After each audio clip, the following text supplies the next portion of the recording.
A ver, ¿cómo es que una nación pasa de estar, digamos, de rodillas a dominar el escenario mundial en apenas un siglo? Bueno, esa es la increíble historia de China. Una transformación que, la verdad, ha cambiado el mundo como lo conocemos. Y para entenderla, hay que prestar atención porque vamos a hablar del despertar de un antiguo dragón. Y miren, esa frase lo dice todo. Es la metáfora perfecta que captura el drama de la situación. Piensen en eso. El milenario dragón, que alguna vez fue humillado, que estaba en un letargo profundo, bueno, estaba a punto de abrir los ojos.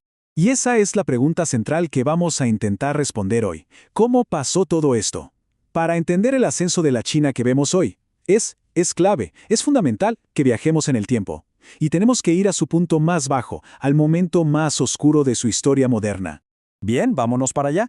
Estamos a mediados del siglo XIX. La que fue la poderosa dinastía Qing se está cayendo a pedazos. Y lo que vino después es algo que en China se conoce como el siglo de la humillación. Una era, de crisis, de guerra, de sometimiento total. Y es que fue literalmente una catástrofe tras otra. Primero, las guerras del opio, que abrieron el país a la fuerza. Luego, rebeliones internas gigantescas, como la de Taiping, que desangraron a la nación por dentro. Y por si fuera poco, conflictos devastadores con un Japón que venía en ascenso y que, bueno, terminaron de debilitar fatalmente al imperio. Y claro, después de todas estas derrotas, ¿qué pasó? Llegaron los famosos tratados desiguales. Pero que no nos engañe el nombre, ¿eh? Esto no eran acuerdos, eran imposiciones. Punto. A China la forzaron a ceder territorios, como Hong Kong, a pagar indemnizaciones gigantescas y abrir sus puertos al comercio extranjero en condiciones totalmente humillantes. Básicamente, era una pérdida casi completa de su soberanía. Al final, el viejo sistema ya no aguantó más, y en 1911 la última dinastía cayó. Esto puso fin a miles de años de gobierno imperial. ¿Y el resultado? La nación entera se hundió en el caos, un vacío de poder total. Así que, con el emperador fuera de la ecuación, surgió la gran pregunta. ¿Quién iba a gobernar China ahora? ¿Y cómo? Esto, como se pueden imaginar, desató una lucha interna brutal, una batalla por el alma misma de la nación. Y en medio de ese caos, pronto aparecieron dos fuerzas principales. Por un lado, estaban los nacionalistas, el Kuomintang, con líderes como Chiang Kai-shek. Ellos querían crear una república moderna.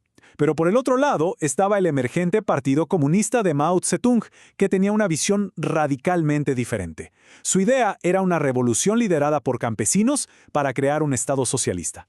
Dos caminos totalmente opuestos. Y justo cuando la guerra civil estaba por estallar, llegó una amenaza externa todavía peor: la brutal invasión de Japón. Esto forzó una pausa. Los dos rivales, nacionalistas y comunistas, tuvieron que unirse para luchar contra el enemigo común. Pero ojo, fue una tregua muy frágil, que al final lo que hizo fue debilitar todavía más al gobierno nacionalista y, curiosamente, fortalecer a los comunistas en las zonas rurales. Una vez que Japón fue derrotado, ¿qué creen que pasó? La guerra civil se reanudó, y con más fuerza. Los comunistas, que se habían fortalecido luchando contra los japoneses, consiguieron, para sorpresa de casi todo el mundo, una victoria aplastante. Y así, en 1949, el mundo presenció el nacimiento de una China completamente nueva. Nuestra nación nunca más será una nación humillada. Nos hemos puesto de pie. ¡Wow! Con esas palabras tan potentes, Mao proclamó la fundación de la República Popular China. Para millones de personas, esto significaba el fin, por fin, del siglo de la humillación. Era el comienzo de una nueva era, una de orgullo y soberanía. Pero ponerse de pie tuvo un costo altísimo. Inmenso. Mao lanzó una serie de experimentos sociales a una escala que da miedo. Por ejemplo, el Gran Salto Adelante, que fue un intento de industrializar el país de la noche a la mañana, ignorando por completo la realidad agrícola. O la Revolución Cultural, que buscaba borrar violentamente todo el pasado. El resultado de ambas fue caos y catástrofe. El costo en vidas humanas fue inimaginable. Solamente la hambruna que provocó el Gran Salto Adelante causó un estimado de 30 millones de muertes. Pensemos en esa cifra por un segundo. El dragón, sí, se había puesto de pie, pero se estaba devorando a sí mismo. Bueno, Mao muere en 1976 y China se encuentra en una encrucijada total. ¿Y ahora qué? Fue en ese momento que un nuevo líder, Deng Xiaoping, tomó las riendas y lo hizo con un enfoque que era radicalmente diferente a todo lo anterior. El plan de Deng se puede resumir en las 4 modernizaciones. ¿Qué significaba esto? Que la ideología radical de Mao se fue a la basura. Y fue reemplazada por un objetivo muy simple y práctico: hacer que China fuera fuerte y próspera. Punto. Como él mismo decía, no importa si el gato es blanco o negro mientras caza ratones. El cómo importaba mucho menos que el resultado. Y la pieza clave de su estrategia fueron las zonas económicas especiales. Piensen en ellas como laboratorios de capitalismo, pero dentro de la China comunista, ahí en la costa. Lugares como Shenzhen, que eran pueblitos de pescadores, se convirtieron en metrópolis gigantes y modernas, casi de la noche a la mañana. Era la señal: China se estaba abriendo al mundo. Y los resultados, bueno, fueron asombrosos. Miren, un indicador clarísimo fue la innovación. Fíjense en esto, solo entre 1995 y el año 2000, el número de solicitudes de patentes se más que duplicó, pasó de unas 45,000 a más de 105,000. Era literalmente una explosión de ciencia y tecnología ocurriendo en tiempo real. Pero Deng no solo fue pragmático en lo económico, también en lo político. Para que la devolución de Hong Kong y Macao fuera más fácil, se inventó esta fórmula, la verdad bastante ingeniosa: un país, dos sistemas. ¿Qué significaba? Que sí, pasarían a ser parte de China, pero podrían mantener su estilo de vida capitalista. La esperanza, claro, era que este modelo algún día trajera también a Taiwán. Y así fue como las reformas de Deng pusieron la maquinaria en marcha, dieron el pistoletazo de salida para el ascenso de China como una verdadera potencia mundial, un actor protagónico en la economía y la geopolítica del siglo XXI.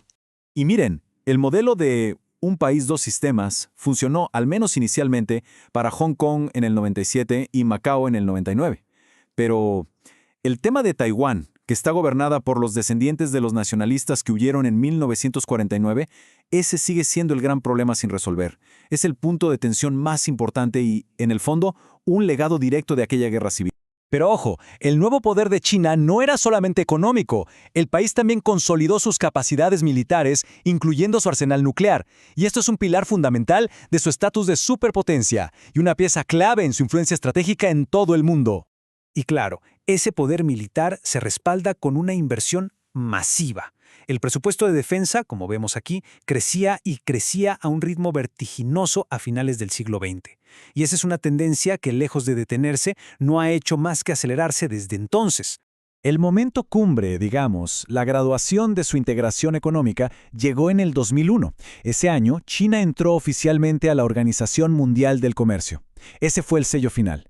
China ya no era un actor externo al sistema global. Se había convertido en una pieza central, indispensable de ese sistema. Y así llegamos a hoy. El dragón ha despertado por completo. La transformación de China es, sin lugar a dudas, el evento geopolítico más importante de nuestro tiempo. Y nos deja con una pregunta crucial para el futuro. ¿Qué papel va a jugar esta nueva superpotencia? ¿Será un socio que colabore con el orden mundial que ya existe? ¿O buscará crear uno nuevo, a su imagen y semejanza? El mundo entero, créanme, está esperando la respuesta.